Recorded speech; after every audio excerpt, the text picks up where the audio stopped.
People always say that being betrayed is the worst feeling in the world, but I can tell you exactly what is infinitely worse.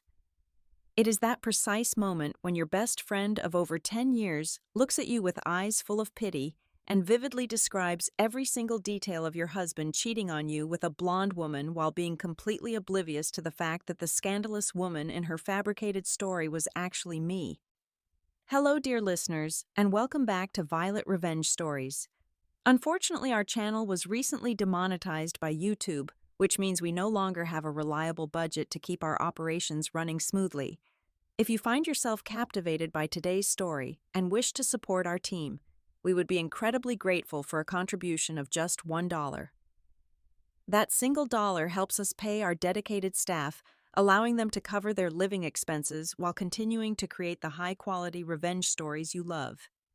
You can easily donate by scanning the PayPal QR code currently displayed on your screen or by clicking the direct link provided in the video description and the pinned comment below. Thank you from the bottom of our hearts for keeping this community alive. My name is Nora Wood. I am 32 years old, and I spend my weekdays navigating the fast-paced and high-stakes environment of a major tech corporation called Oracle Dynamics. It is a demanding career filled with endless meetings and tight deadlines, but the absolute best part of my job has always been the fact that I get to share that world with my husband, Liam. Liam is 34 years old and works in a different department within the very same glass building. We are the kind of couple who completely understand each other without needing to say a single word, having built a relationship deeply rooted in profound trust and quiet devotion. Our marriage is beautifully fulfilling and serves as a peaceful sanctuary away from the chaos of the modern world. In an era where everyone feels the desperate need to broadcast their every waking moment online, Liam and I made a conscious decision early on to keep our love life entirely private. You will not find any extravagant anniversary posts or overly curated vacation photos or lengthy declarations of love on our social media profiles. We firmly believe that the most sacred moments are the ones you keep entirely for yourselves. We prefer cozy nights on our living room couch, sharing a home-cooked meal and talking about our future over seeking empty validation from hundreds of virtual strangers.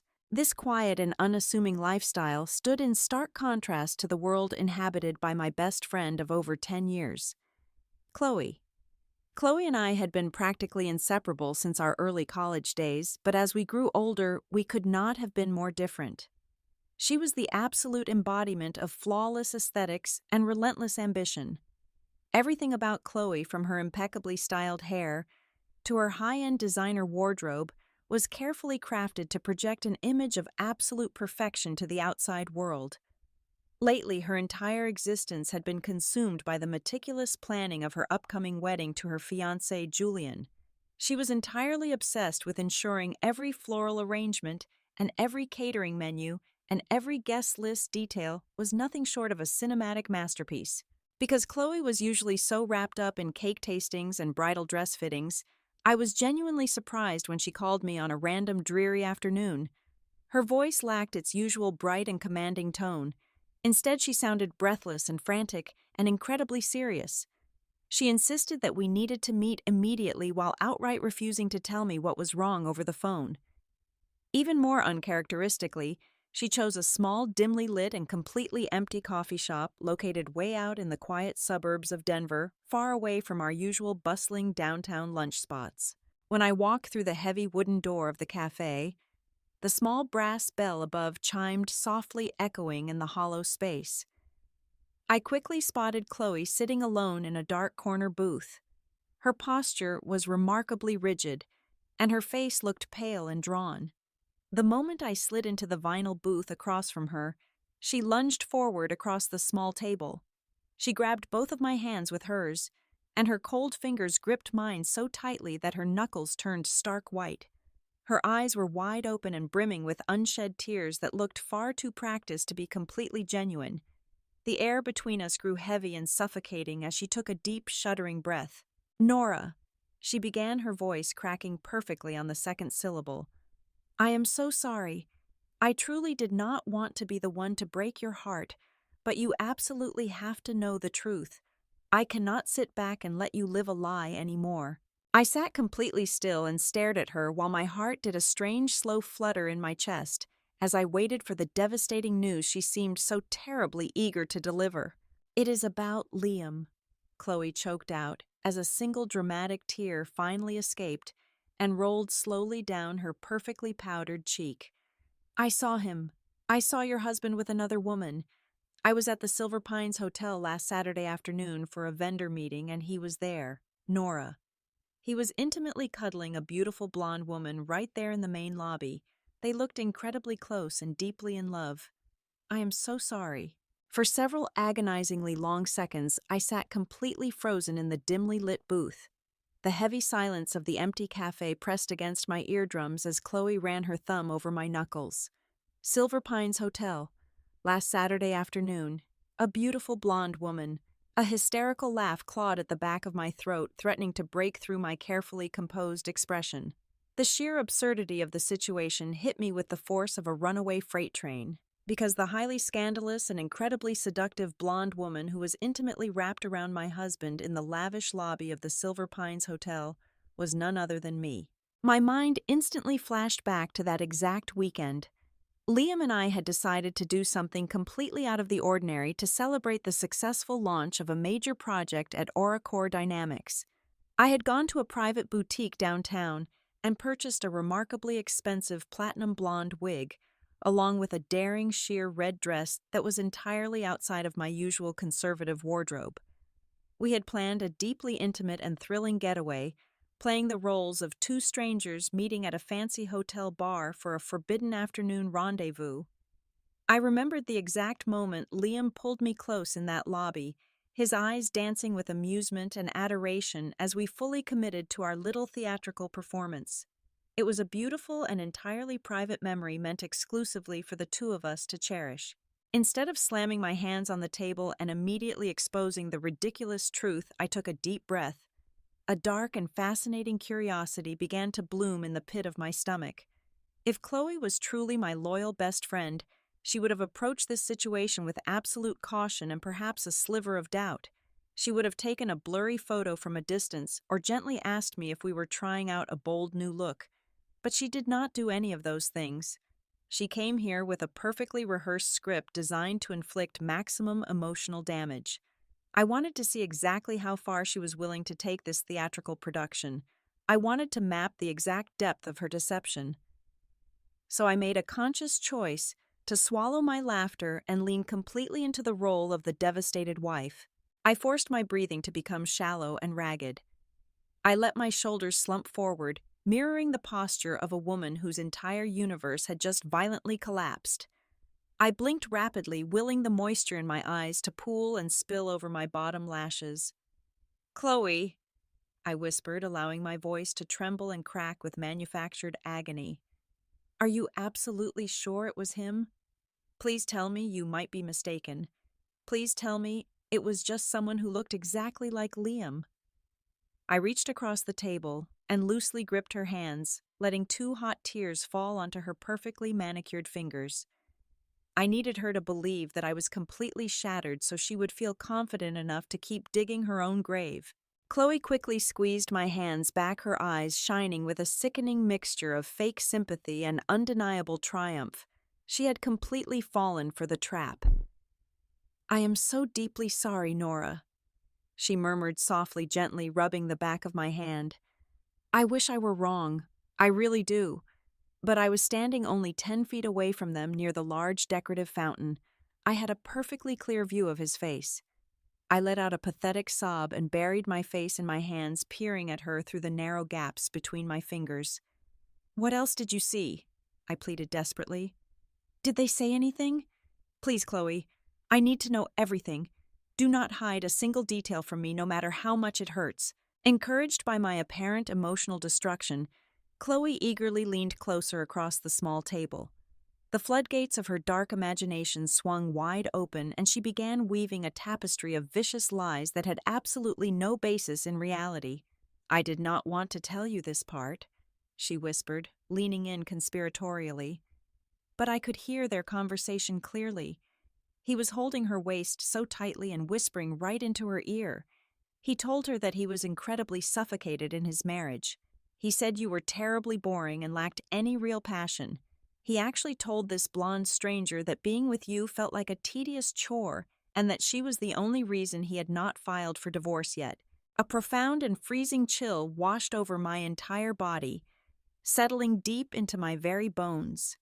The fake tears instantly dried up behind my hands. This was no longer just a comical misunderstanding or a simple case of mistaken identity. The woman sitting across from me, the woman who had shared my college dorm room and held my hair during wild parties and toasted to my happiness at my wedding, was actively trying to annihilate my life. She was not just the reluctant messenger of bad news. She was the meticulous architect of my misery.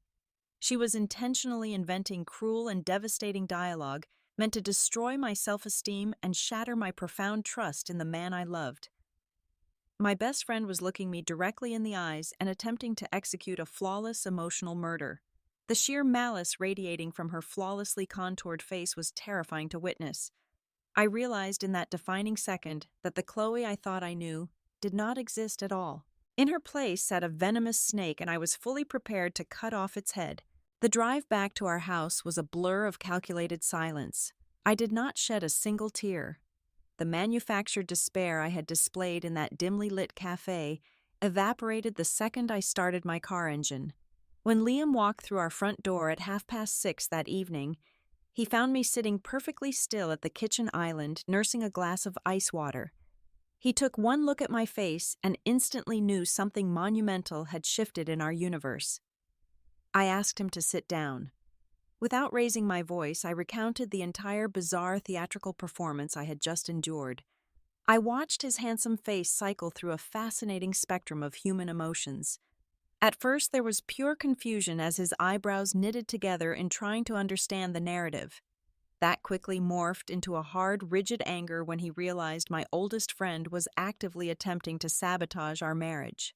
But finally, as I detailed the highly specific and vicious dialogue she had invented about him, calling me boring, a slow, dark smirk crept onto his lips. The sheer irony of the situation struck him just as it had struck me. He let out a low, humorless laugh, shaking his head at the audacity of a woman trying to destroy a wife using the wife herself as the imaginary mistress. "So what is our next move?" Liam asked, leaning forward, resting his elbows on the cool marble countertop. His eyes were completely focused, locking onto mine with the intense strategic precision of a man ready to go to war for his family. There was no panic between us. There was only a shared, cold determination. We unanimously agreed that we would absolutely not confront her immediately. Confrontation without absolute, undeniable proof would only give her the opportunity to backtrack to play the victim or to twist the narrative further. We needed an airtight trap. We needed to let her build her own gallows completely undisturbed until the very moment we pulled the lever. Our strategy was incredibly simple but required flawless execution. We would remain completely silent about our discovery and silently gather an impenetrable wall of evidence proving beyond a shadow of a doubt that the mysterious blonde woman was indeed me. I opened my laptop and immediately logged into my bank account portal. It only took me 2 minutes to locate the exact digital footprint of our romantic getaway. I printed out the official credit card statement. It clearly displayed the bold black text of the hotel name, along with the exact date and the charge of $450 billed directly to my personal account. The timeline matched Chloe's fabricated story down to the exact hour. Next, I pulled out my mobile phone and opened my encrypted photo gallery. My fingers swiped past our usual mundane weekend pictures until I found the hidden folder. There they were, a series of deeply intimate, brightly lit selfies we had taken inside our private suite. The high-definition images showcased me wearing that exact striking platinum blonde wig and the scandalous sheer red dress laughing radiantly as Liam kissed my cheek. The metadata on the photos, embedded with precise GPS coordinates and timestamps, provided undeniable forensic proof of our location. Every single piece of digital evidence was a solid brick in the fortress we were building against her lies. But a solid defense was not enough for me. I wanted to draw her out completely. I wanted her to commit to her deception so deeply that she would never be able to dig her way out. I picked up my phone and composed a text message to Chloe, carefully crafting the tone of a broken and desperate woman. "Chloe," I typed, making sure my thumbs hit the keys heavily. "I cannot stop crying since we spoke. My entire chest hurts. I confronted him in my head 100 times, but I'm so scared he will just deny it and call me crazy. Please tell me you have something else. Did you take a picture? Anything at all? I need solid proof before I destroy my whole life." I hit send and watched the delivery notification appear. I knew her ego would not allow her to ignore a direct plea for her superior guidance. She wanted to be the ultimate savior of my tragic narrative. Less than 3 minutes later, my phone vibrated loudly against the kitchen counter. A new message from Chloe popped onto the screen containing a single image attachment. My heart beat with a steady, methodical rhythm as I tapped to download the file. The photograph was grainy and slightly out of focus, clearly taken in a rushed panic from a considerable distance away. It showed the grand entrance of the hotel lobby with its signature marble floors and the edge of the large decorative fountain. Right in the center of the frame was Liam, his arm wrapped protectively around a woman with bright blonde hair cascading down her back. The woman was turned slightly away from the camera lens, her figure wrapped in vibrant red fabric. It was exactly the kind of ambiguous, blurry evidence a liar would use to sell a compelling but unverified story. However, Chloe had made one fatal miscalculation in her role as an amateur spy. She had focused entirely on the hair and the dress, completely missing a crucial and highly recognizable detail. Hanging casually from the blonde woman's shoulder, clearly illuminated by the lobby chandeliers, was a very specific purse. It was a rare limited edition leather handbag adorned with custom silver hardware that Liam had purchased for me from a small artisan shop in Italy for our 5th wedding anniversary. There were perhaps only 50 of those bags ever made in the entire world. The distinct silver clasp caught the light perfectly in her blurry photograph. I zoomed in on the image, tracing the familiar shape of my own belongings with my index finger. A cold, satisfied smile finally broke across my face. She had unwittingly handed me the murder weapon with her own fingerprints covered all over the handle. The trap was now fully set, and it was time to invite the rat in for dinner. The very next morning, I picked up my phone and dialed Chloe's number. My hands were perfectly steady, but I made sure my breathing sounded dangerously erratic the moment she answered the call. I told her that I had spent the entire sleepless night pacing the hardwood floors of my house, and that I had finally reached a devastating conclusion. "Chloe," I sobbed into the receiver, ensuring my voice sounded utterly shattered and completely devoid of any remaining hope. "I cannot do this anymore. I contacted a lawyer first thing this morning, and the preliminary divorce papers are already printed. They are sitting right here on my kitchen counter. I'm going to confront him tonight. I am going to lay everything out on the table and demand the absolute truth." There was a brief, heavy pause on the other end of the line. In that fraction of a second, I could practically hear the wicked gears turning rapidly in her head. I could vividly visualize the triumphant and malicious smirk stretching across her face as she realized her destructive plan had worked flawlessly. When she finally spoke, her tone was dripping with manufactured sympathy and thick maternal concern. "Oh, Nora," she cooed softly, stretching out my name to sound as gentle as possible. "Are you absolutely sure you are ready for this massive confrontation? It is going to be incredibly painful for you to hear him admit it. Are you sure you are strong enough?" "I have to do it," I replied, injecting a note of desperate finality into my tone. "But I cannot do it alone. I am terrified of how he might react when I tell him I know all about the blonde woman at the hotel. Please, Chloe, I need you to come over to my house tonight at exactly 8 o'clock. I need you to be my witness and my moral support. You are the only person who knows the absolute truth about his horrific betrayal." She agreed immediately, without a single moment of hesitation. She promised me she would drop absolutely everything she was doing and be right by my side to hold my hand through the darkest hour of my life. She played the role of the endlessly devoted and heartbroken friend to absolute perfection, hiding her immense smugness and vicious delight beneath a thick layer of fake compassion. Little did she know she was not walking into a tearful intervention to support a broken wife. She was walking directly into a meticulously coordinated and entirely lethal execution of her own social standing. Because completely outside the realm of Chloe's calculations, I had been exceptionally busy making my own secret arrangements. While she was likely spending her afternoon picking out the perfect sympathetic outfit to wear to my marital funeral, I was making a series of highly confidential phone calls. I reached out directly to her fiancé Julian and three of our most trusted and fiercely loyal mutual friends. I instructed all four of them to arrive at my house through the concealed back entrance at precisely 7:30 in the evening, a full 30 minutes before Chloe was scheduled to make her grand entrance. I emphasized that it was a matter of extreme urgency and absolute secrecy. As the evening approached, the atmosphere inside our home grew incredibly tense and crackling with electric anticipation. Liam was moving around our spacious living room with the focused intensity of a military general preparing for a critical siege. Utilizing the technical expertise he honed daily at our corporate office, he pushed our heavy oak coffee table out of the way and set up a massive high-definition projector right in the dead center of the room. He ran the thick black cables discreetly along the baseboards and connected the entire visual system directly to my mobile phone. He carefully calibrated the lens until the projected screen covered the entire expanse of our blank white wall, ensuring that whatever evidence I displayed would be impossible for anyone in the room to ignore or deny. The stage was flawlessly and ruthlessly set. At exactly 7:30, the back doorbell rang softly. I quickly ushered Julian and our three friends into the living room. They all looked incredibly concerned and deeply confused by the highly secretive nature of the invitation. Julian in particular seemed exceptionally anxious, constantly checking his silver wristwatch and mentioning that Chloe had told him she was busy running a sudden emergency errand for a friend. I asked them all to take a seat on the large leather sectional sofa facing the blank projector wall.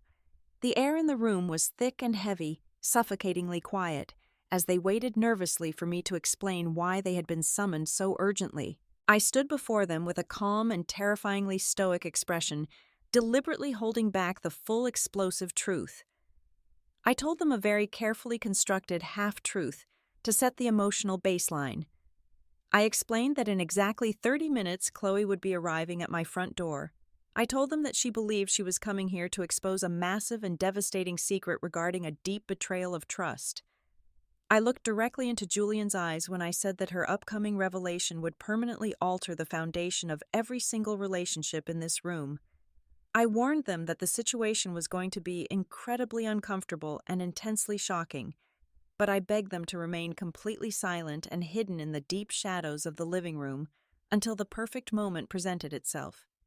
I needed them to witness her exact words and actions without any preemptive interference. Julian shifted uneasily on the leather couch, his handsome face growing pale with rising dread. The three friends exchanged nervous, terrified glances, but ultimately nodded their heads in silent, unified agreement. The heavy wooden grandfather clock in the hallway ticked away the seconds, amplifying the suffocating tension building inside the house. Liam silently walked over and turned off the main overhead lights, leaving only the dim amber glow of the hallway lamps illuminating the front entrance. The trap was officially armed, the unsuspecting audience was seated, and as the long metal hands of the clock slowly inched toward 8 o'clock, we all sat in absolute breathless silence, waiting for the villain of the story to confidently ring the doorbell and seal her own fate. At exactly 8 o'clock, the sharp melodic chime of the front doorbell shattered the suffocating silence inside the house. I took a deep breath, letting my shoulders drop into a perfectly practiced slump before walking slowly down the hallway. When I pulled the heavy oak door open, Chloe stood on the porch, enveloped in the chilly evening air. She had dressed specifically for the occasion, wearing a somber dark gray cashmere sweater and minimal makeup, perfectly cultivating the look of a deeply distressed friend who had been weeping on my behalf. The moment our eyes met, she let out a tragic little gasp and immediately pulled me into a suffocating embrace. "Oh, Nora, my sweet dear friend," she whispered dramatically into my ear, her voice heavy with artificial sorrow. "I am right here for you. We are going to get through this horrible nightmare together." I nodded mutely, playing the role of the frail and broken wife to absolute perfection. I gently pulled away and motioned for her to follow me inside. The loud click of the front door shutting behind us sounded like the final lock engaging on a heavy steel cage. Chloe strutted down the hallway with an air of complete authority, her expensive leather boots clicking sharply against the hardwood floor. She was entirely prepared to walk into a room containing only a devastated wife and a guilty cornered husband. Instead, she stepped into the dimly lit living room and came to a violently abrupt halt. The smug confidence practically melted off her face in a matter of milliseconds. Standing near the large leather sectional sofa were three of our closest mutual friends, and right in the center stood her fiancé, Julian. His arms were crossed tightly over his chest, and his expression was a complicated mixture of deep confusion and rising anxiety. Chloe visibly recoiled, her perfectly manicured fingers flying up to cover her mouth in genuine shock. Her eyes darted wildly around the room, taking in the massive projector set up in the middle of the floor, and the completely silent audience watching her every single move. The sudden psychological whiplash of losing control of the narrative made her breathe erratically. "Julian," she stammered, her voice completely losing its previously confident theatrical pitch. "What in the world are you doing here? What is everyone doing here?" Before Julian could utter a single word in response, I stepped forward, wrapping my arms around my own torso in a defensive posture. "I asked them to be here, Chloe," I said, letting a deliberate tremor shake my voice. "I realized I could not face Liam entirely alone, not after everything you told me. I needed the people who love us the most to hear the absolute truth.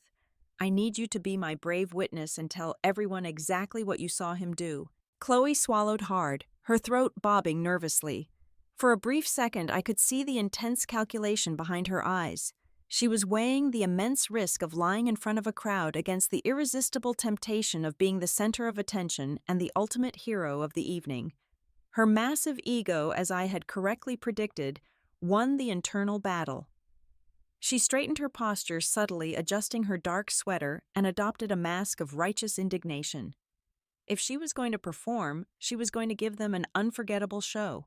"It breaks my heart to say this in front of an audience," Chloe began, her voice growing louder and more fiercely confident with every single syllable. "But Nora deserves absolute honesty. Last Saturday afternoon, I was at the Silver Pines Hotel, and I saw Liam. He was not just standing with another woman. They were intimately wrapped around each other in the main lobby." The room remained completely silent, allowing her toxic words to hang heavily in the air. Emboldened by the lack of interruption, Chloe decided to elevate her fabricated story to an entirely new level of cruelty. She paced slowly across the rug, gesturing wildly with her hands. "It was absolutely disgusting," she continued, twisting her facial features into a mask of pure revulsion. "I watched him grab this beautiful blonde woman by the waist and kiss her with such intense and aggressive passion right there in public. He was completely shameless. They were laughing and whispering to each other. And then, the most horrifying part happened. I swear to you all, I saw Liam literally pull his gold wedding band off his finger.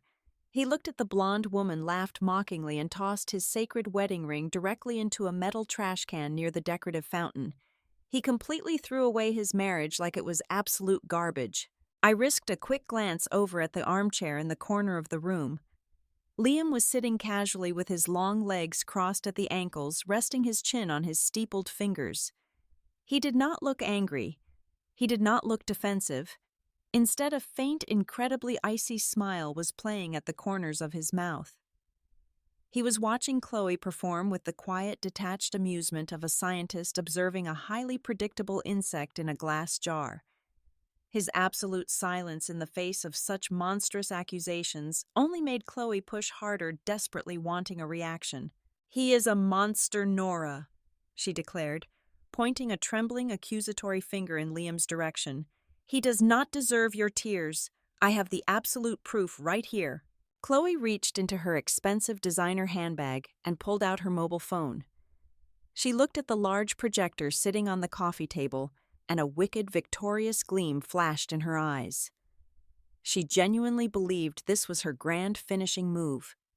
She walked over to the table, grabbed the auxiliary cable Liam had conveniently left exposed, and plugged it directly into her device.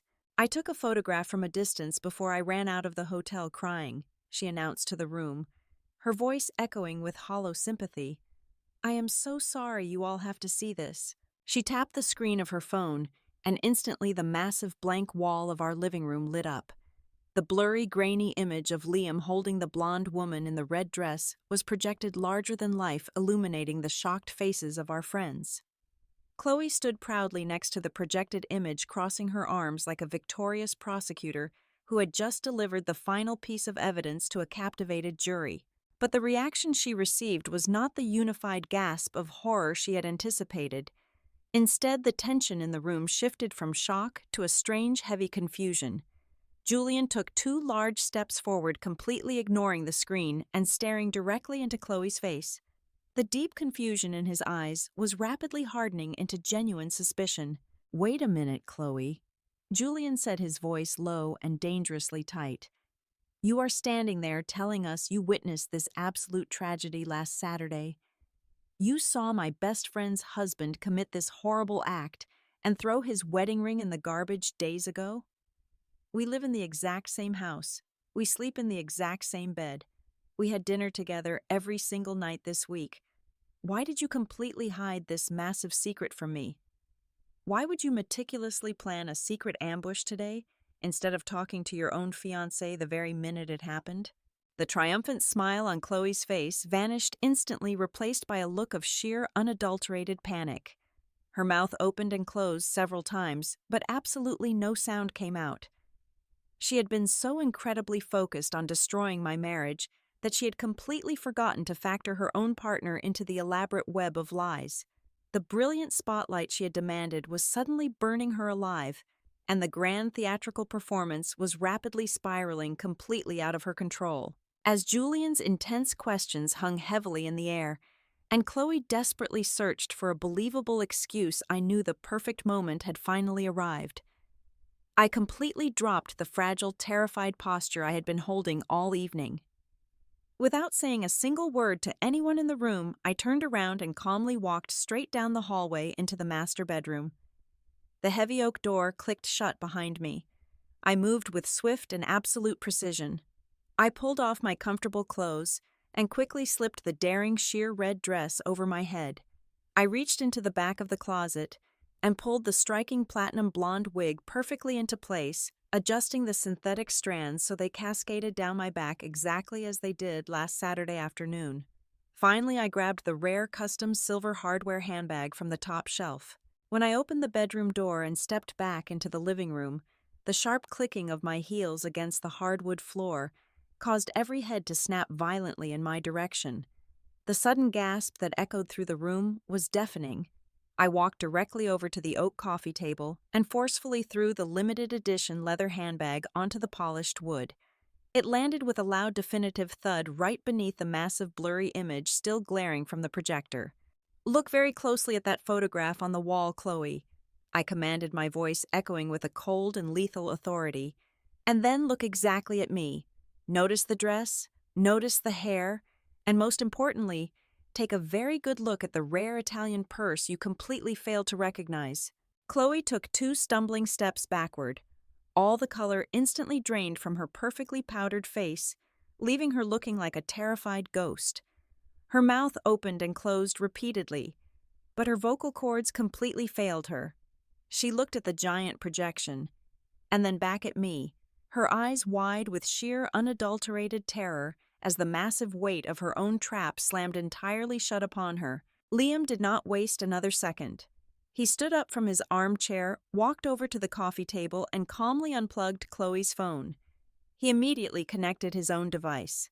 The wall flickered for a brief second before displaying a high-resolution scan of the official hotel receipt. Billed directly to Nora Wood. Liam read aloud, his voice carrying a sharp, mocking edge. For a private romantic weekend for $450. Next, he swiped the screen and pressed play on a highly detailed video. The massive wall lit up with vibrant colors showing the 2 of us inside the hotel lobby. The video clearly captured me in the blonde wig, laughing hysterically as Liam twirled me around. He was holding my waist gently, and right there, clearly visible under the bright lobby chandeliers, was his gold wedding band securely fastened to his left ring finger. Liam raised his left hand high in the air, right then and there, showing the exact same ring gleaming in the dim light of our living room. The atmosphere inside the house instantly froze into solid ice. Our three mutual friends stared at Chloe with expressions of absolute disgust and complete disbelief. Chloe was violently trembling, her hands shaking as she tried to form a coherent sentence. "I can explain," she stammered pitifully. "It was just a massive misunderstanding." "Do not insult our intelligence," I snapped, taking a step closer and invading her personal space. "You did not misunderstand anything. You deliberately invented a vicious narrative. You manufactured horrific dialogue about Liam hating me. You lied about him throwing his wedding ring in the garbage. I want to know exactly why. Right here and right now. Why did you try to brutally assassinate my marriage?" I stared intensely into her panicking eyes, refusing to let her look away. Under the crushing pressure of the entire room staring at her with profound contempt, the last remaining wall of Chloe's massive ego finally shattered into pieces. She burst into genuine ugly tears. "Because it is not fair," she screamed, her voice cracking with pathetic desperation. "My wedding is supposed to be the absolute happiest day of my life, but I am completely miserable. I spend every single waking hour stressing over microscopic details trying to look perfect for everyone else. And then I look at you. You do not even try. You and Liam are so effortlessly happy living this quiet, boring little life, and you act like you have the entire world. I hated how secure you were. I just wanted to break it. I wanted to see your perfect little sanctuary crumble, so I could finally feel superior to you before I walked down the aisle." A heavy wave of silence washed over the room following her horrific confession. Julian let out a low, hollow laugh that contained absolutely no humor. He looked at the woman he was supposed to marry, as if she were a completely foreign and terrifying monster. Without uttering a single word of anger, he reached down and pulled his expensive engagement ring off his finger. He tossed it onto the coffee table right next to my designer handbag. "I cannot marry a person who is capable of this level of calculated cruelty." Julian stated, his voice remarkably steady and completely devoid of any affection. "We are entirely done, Chloe. Do not ever contact me again." He turned around and walked straight out to the front door, followed closely by our three thoroughly disgusted friends. Chloe fell to her knees, sobbing hysterically on my living room rug, entirely abandoned by everyone she had desperately tried to impress. I felt absolutely no pity for the pathetic woman weeping on my floor. I simply pointed a firm, commanding finger straight toward the open front door. "Get out of my house," I demanded, my voice radiating pure finality. "Get out and never come near my family ever again." Chloe scrambled to her feet and practically ran out into the cold night air. Liam quietly shut the heavy oak door, locking the deadbolt with a satisfying click. As the silence returned to our beautiful home, I leaned my head against my husband's chest, feeling the steady, comforting rhythm of his heartbeat. We had successfully protected our peaceful sanctuary and completely excised a toxic poison from our lives forever. Hello, dear listeners, and thank you so incredibly much for staying with me through the very end of this intense journey. I would love to know where you are listening from today, so please share your city or country in the comments below. If you found today's story entertaining and valuable, please consider supporting our channel. With YouTube demonetizing our content, a donation of just $1 makes a massive difference. Your generous support allows us to pay our hardworking staff, helping them secure the money they need to feed their families and ensuring we can continue creating even better stories to serve you. You can easily help us by scanning the PayPal QR code on your screen or by clicking the secure link in the video description and the pinned comment. Thank you again, and have a wonderful day.